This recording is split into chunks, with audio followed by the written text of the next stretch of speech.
This episode of the QA is brought to you by Renier Arms.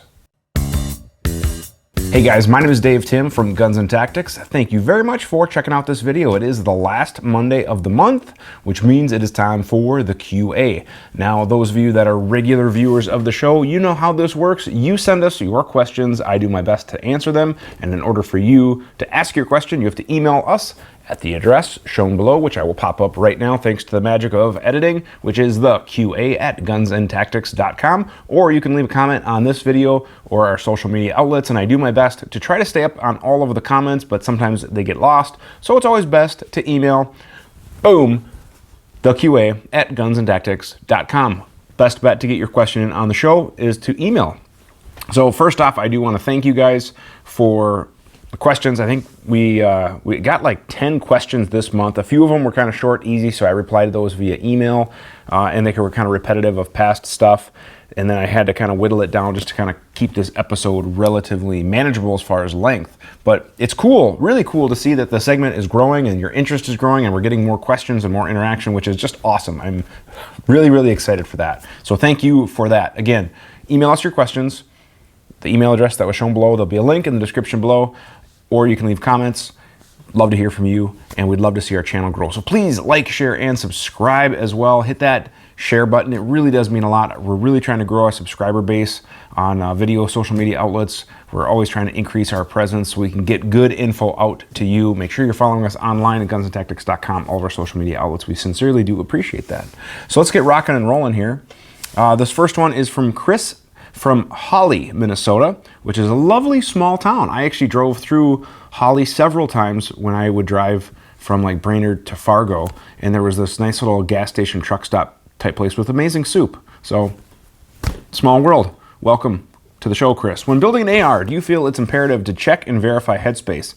If it does not Headspace, what, if anything, can be done about it? And finally, have you ever assembled an upper that did not properly Headspace?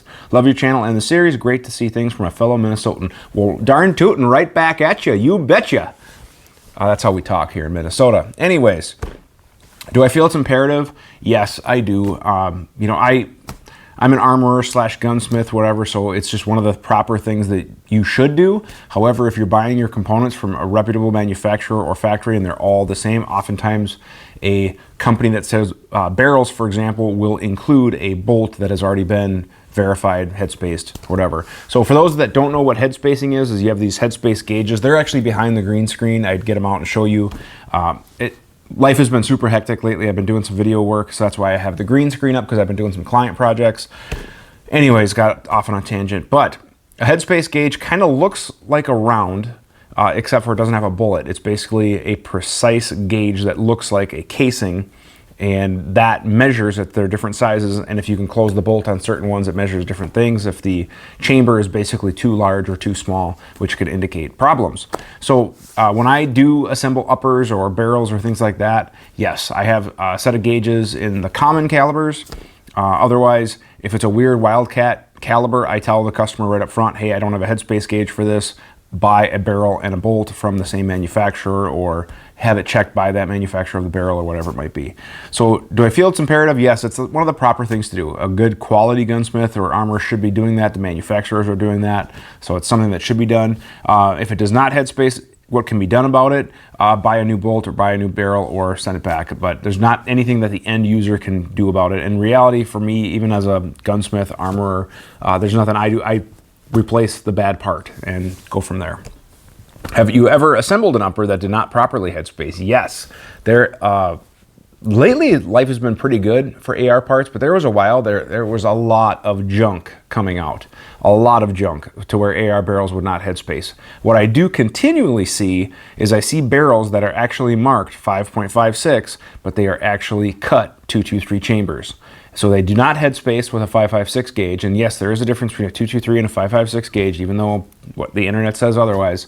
And then I have to ream that chamber. I do have a chamber reamer that I have to open that chamber up to shoot 5.56, otherwise we've had stoppages. So I do see that. So great question. This is from Jordan. I don't even know how to pronounce the last name. Jordan D. I have been looking for a muzzle device for my patrol rifle. I was told I was crazy for still using the standard birdcage. Do you have a go-to flash hider style muzzle device that might also assist in mitigating recoil more effectively? Thanks as always for the excellent content. Well, thank you for writing.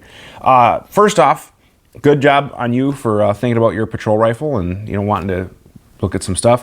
Anyone that still says you're crazy for not using the standard birdcage is crazy. The birdcage is still a great device. It's cheap, they're easy to get, they work, they're a good flash hider, and as far as recoil, it's a 223.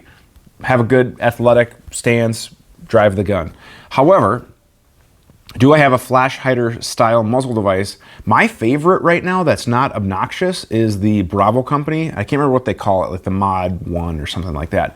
But it looks like an A2, except for it has a little bit different ports and it has kind of like a baffle in it as well. And that actually does a really good job with just reducing just a little bit, taking off a little bit of that muzzle rise, but yet it's not obnoxious. Like some of the comps, the tactical comp, the ninja comp, the whatever comp, they do a great job at reducing recoil, but again, it's a 223 gun, but they are obnoxious. Like anyone around you sucks. If you're shooting inside without ear pro, sucks. If you're shooting next to someone, sucks for them. It sucks for your ears. So you gotta be careful with a lot of those things, especially for a patrol rifle, because you're probably not gonna be wearing ear pro when you're maybe in a situation, so you want to consider how much it doesn't suck. So the Bravo company is a really good one. Otherwise, if you're going to be running a suppressor, obviously you would use the muzzle device for your suppressor. I'm personally a big fan of dead air muzzle devices and suppressors. I run their K, their S, their L, so I use a lot of their flash hiders and key mounts, things like that. But check out the Bravo company. I think you might like it. Right now, it's kind of my favorite. It doesn't break the bank. It works pretty well. It's not obnoxious. This one is from Anton. He's building a 16-inch rifle with a 1-9 twist, Geisley semi-auto, Magpul standard stock. Weight of the bolt carrier is 270 grams. I have no idea how many ounces that is, but I'm assuming that's just a standard carrier. What kind of spring and buffer should be? Well, I don't know how big your gas port is on your barrel, and I don't know what type of gas block you're using, but I would just start with a standard carbine spring, and I would start with like an H1 or H2 buffer and do your function checks and see how it goes. Test fire, and see how it goes. If it locks back consistently, cycle's fine, stick with that. You can play around with that a little bit, but I would start H1, H2. And I do get a lot of questions about buffers and springs because we have a video that gets a lot of views, so I try to reply to comments on that, and I think I try to answer as many questions as I can too. This one is from Sal. He wrote last year about a build. He's going to be using a Renier Arms adjustable gas block. Question is, what buffer weight should I start with to tune the rifle, H1 or H2? And he's using the Super 42 from Geisley buffer combo with an extra tungsten. It's going to be an AR in 6.5 Grendel, 18-inch barrel, mid-length gas. He will not be running it suppressed.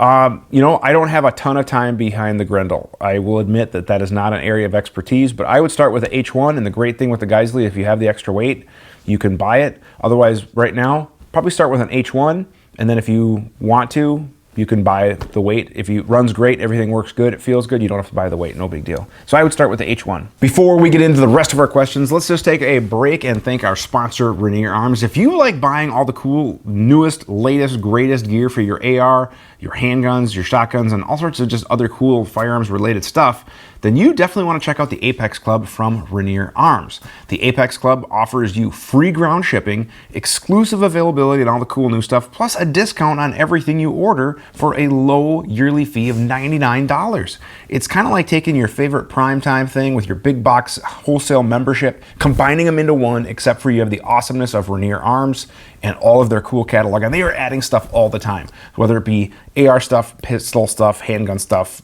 whatever, you name it, they're gonna get it. The buyers at Renier Arms are super cool people. They have a great pulse on the industry. They're always adding the coolest, newest stuff. So you get it early, you get free ground shipping, you get a discount with the Apex Club from Renier Arms for a low yearly fee of $99. I've talked to a few guys who've gotten it, and they said it has literally paid for the fee within the first few orders. So if you're into ordering stuff, the cool, newest, want a discount, check out the Apex Club from our friends at Renier Arms, and we thank them very much for sponsoring the QA. Let's get back into it. This next one is from Tommy. When using a hybrid suppressor on multiple different firearms, rifles, pistols, AR pistols, do you think installing a 3-lug adapter on each firearm and only having to buy a single adapter is worth it? Well, yeah, absolutely. And that's kind of what I do. Well, no, it's not what I do. I have a few suppressors. But when I started out with just one, it was the Dead Air Sandman S, which I love that suppressor. It's just a good all-around can. I can shoot 30 cal, I can shoot 223, whatever. And I put a Dead Air muzzle device on pretty much anything that I would consider that suppressor could go on. So for example, I put it on a bolt gun, a Remington 700 308. I put it on ARs in 223. I put it on my 308 AR. And then I would just move that Dead Air, Sandman around. Well, now that I have the K and the L, I pretty much stick to the L on the 308s, but I could put it on the 223s, and I keep the K and the S's on my 223s, but for sure. Now, the 3-lug adapters, there is an adapter called a 3-lug. It's an HK MP5 type thing, and that's really kind of specific to subgun, 9mm, stuff like that. So I'm hoping you're not asking specific about the HK 3-lug, because if so, that kind of mainly I see on like 9mm ARs, HK MP5s, some Uzi barrels, some Colt 9mm AR barrels, stuff like that. But like the muzzle devices from the various suppressor companies, for sure. Buy one good suppressor and buy a ton of different muzzle devices. Surefire is a good one, Griffin, Dead Air, of course, who I do like, Gemtech. I mean, there's a ton of really good suppressors out there that absolutely buy muzzle devices, put them on the different guns, go back and forth. Make sure that obviously the suppressor is rated for what caliber you're going to use. All right, this one is from The Watcher. I used to do full kit training out here in Vegas, and there's always these two guys that talked about hosing their rifles down with a garden hose and then using motor oil on it to relube. What is your thoughts on people like that? I don't know, never met them, but I can tell you this. I don't clean my AR a ton. I do lube it, not with motor oil. I use good quality gun lube like Slip EWL. That's what I recommend. Garden hose, no, you're not going to take your garden hose to your AR. If you're going to clean it, take the time to clean it, and you don't have to do an immense white glove inspection. You can just take the major components out, wipe all the gunk off, clean with some rags, throw a bore stank down the bore. A down and dirty, quick field cleaning can take under 10 minutes. You relube it, rock on. If you want to do a more detailed cleaning, you can do that, but neither of which involve the garden hose. So I would say no to the garden hose. All right, this next question is from Travis. Any cool new gun accessories that you have seen recently that I need to keep my eye out for? TriggerCon was not that long ago. We saw, a couple things there that were kind of neat. There was some new pistol caliber carbines, that kind of thing. The new Trijicon scopes, the Leupold Mark V wasn't that out that long ago. I'm trying to think other cool, newest stuff that I have to have, and I can't really think of anything right now. So I'll think about it, reply to your email. I'm not sure. I wish I had a better question for you. I got nothing, man. I got nothing. All right, moving on. This next question is from Jeremy. Jeremy wants to know what my favorite gun of all time is. I don't know. There's a lot of them. I like ARs. I like 2011s, 1911s, Glock 9mm, whatever. So, I don't know. I feel like we get that one a lot. So I'm just going to kind of move on. This next one is from Ronald. Budget LPVO or Red Dot. A budget LPVO with mount is about the same as a professional grade red dot, such as the Micro. Your thoughts? I'm a big fan of LPVOs. Now, when you say budget, let's just say take a Aimpoint Micro, $600, $700, $800, depending on which mount, which generation you get, whatever. So $600 to $800 can actually get you a good amount in the LPVO. I'm a big proponent of LPVOs for their versatility. I like being able to see my target, like a 1:4, 1:5, 1:6, those type of scopes. So I don't think you have to necessarily get a budget LPVO, like a $200, $300, LPVO. You can get a good used optic. That's an option. Okay, or like a Steiner I think it's a PX4i or P4XI, one of the two, but it's a 1:4 optic. Actually, really nice optic for the money. You can get that with a mount for $500-600, sometimes a little bit less depending on sale. You can get like a used Trijicon TR24 1:4 type optic. You can get, all sorts of stuff like that. That's really good glass. The Trijicon AccuPower is in that line. A couple other ones out there, obviously going to be a little bit more money, but I don't think you're necessarily having to get a budget LPVO for the price of like a good quality red dot, or take like the price of an Aimpoint M4, M5. Those things are expensive. Now, if you compare an Aimpoint Pro for let's just say $450, then yeah, you're gonna be on that, more budget end of like the Primary Arms, the Vortex Strike Eagles, the foreign, kind of made stuff. But they're not bad optics, they just don't hold up as well. I've seen a few of the various kind of entry level 1-4, 1-6s not hold up, lose tracking, reticles bad, illuminations stopped working or whatever. Although I've seen that on kind of some more expensive optics too. So Jack, I'm sorry, Ronald. Yeah, where am I? Ronald, LPVO, I would like that. Next question is from Jack. Jack wants to know what the best bang for buck AR right now is. There's a lot of good quality brands out there. I've seen some really good stuff come from obviously brands like Bravo Company. Midwest Industries is really impressing me. Now, full disclosure, I do video work for Midwest Industries, but I see a lot of their guns and they've held up really, really well. I've seen some good stuff come from all sorts of different manufacturers really throughout classes this year that just do your homework and you can get something good. Hodge, FN. I know one fellow content creator had an issue with FN. I've seen a couple of other FNs come through class that have held up. Like I said, Bravo. Older Colts are good. Newer Colts I've actually seen some issues with, so use caution there. Then, depending on, kind of best bang for buck, I know I've been hearing really good things about Sons of Liberty Gunworks. I haven't had a ton of time behind their guns, but, I'm hearing good stuff about all sorts of stuff. I guess if I was buying a rifle right now, today, I would take a good look at Midwest Industries, Bravo Company. Those are kind of my main two, I guess, right now. Although Grey Ghost Precision had some new stuff at TriggerCon that looked really cool, so that was kind of neat. But that's what I would probably check out. That as far as good bang for buck, getting a good quality gun. And all right, do I have one more here at the bottom? This episode's last question is from Greg. Greg wants to know shotgun. Okay, that's a lot of words there. Basically, the gist of it is the best shotgun for home defense. Well, home defense and shotgun, honestly, it's not a bad tool. Keep in mind you have issues and the internet is going to badger you about like what's safer for penetration or whatever. But here's the deal. Inside, close quarter, I can't think of a gun other than a frag grenade that is more lethality than a good quality either anti-personnel slug or double-aught buck. I mean, there's just a lot of power there. It just works. So best shotgun for home defense type use, or my line of work, patrol, whatever. Oftentimes this goes into the debate of pump versus semi or whatever else. But the reality is right now, if you can find a used, good quality police trade-in, there's a lot of agencies out there dumping their shotguns or getting new shotguns.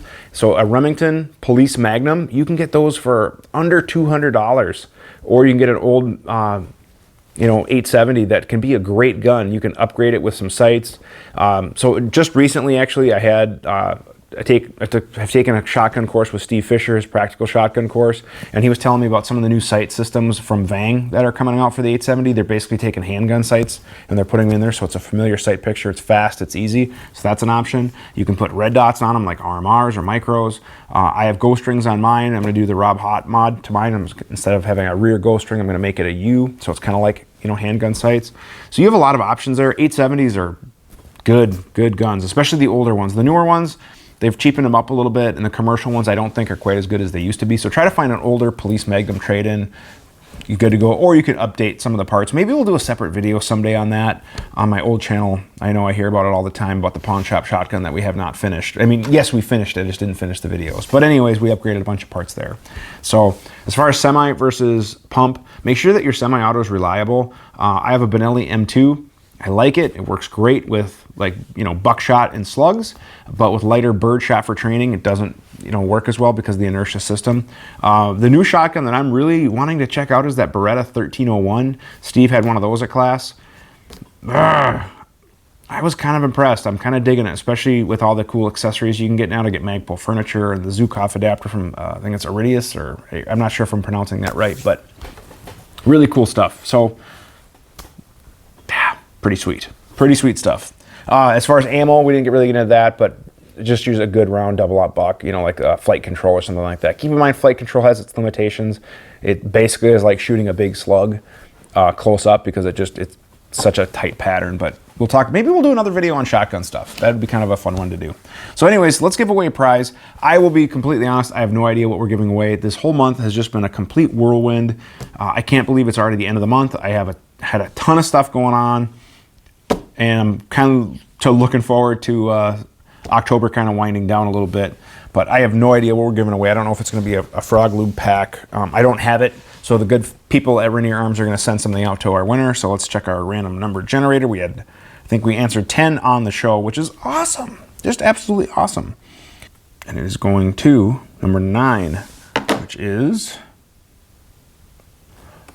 Ronald. Budget LPVO question. So Ronald, I have your email address here. I will be getting in touch with you and forwarding that to the awesome folks at the Renier Arms marketing department, and they will be sending out a prize back to you.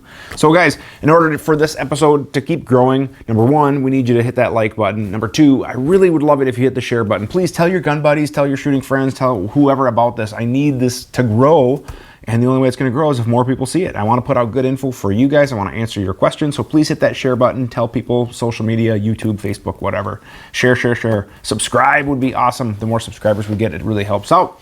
And then, of course, submit your questions. You can submit your questions by leaving a comment using the hashtag #TheQA, or even better yet, email address shown below, theqa@gunsandtactics.com. Send us your questions so we can answer your questions on the show and give you an answer, and plus one lucky question asker gets a prize. Thanks to our friends at Renier Arms.